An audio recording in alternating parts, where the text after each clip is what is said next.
Wewe kama mtoto wa kiume una majukumu yako ambayo lazima uyatimize kama mwanaume.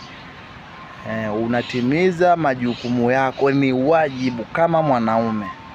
Sawa, lakini kwa dunia sahi, kuna watu hawatimizi wajibu wao. Wanachukulia tu rahisi yani. Naona? Ndio maana mambo yanabadilika muda huu wa sahi. Unaweza kuwa huna uwezo, lakini uko na mwenzako, umeoa.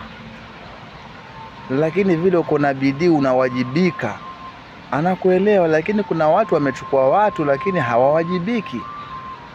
Sasa kwa hii dunia sahi haiendi hivi. Ndio unapata mwanamke amejitolea anaenda zake Uarabuni kwenda kutafuta maisha.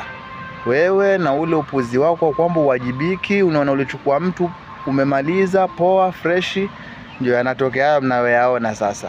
Anaenda Saudia, anapambana na siku 2-3 mwezi amekuacha, unaanza kulalamika, niliishi naye miaka mingapi? Lakini je, ulikuwa unawajibika? Hilo ndilo swali. Kwa hivyo vijana wenzangu, tuwajibike sana kwenye mahusiano, tuwajibike sana kama wanaume.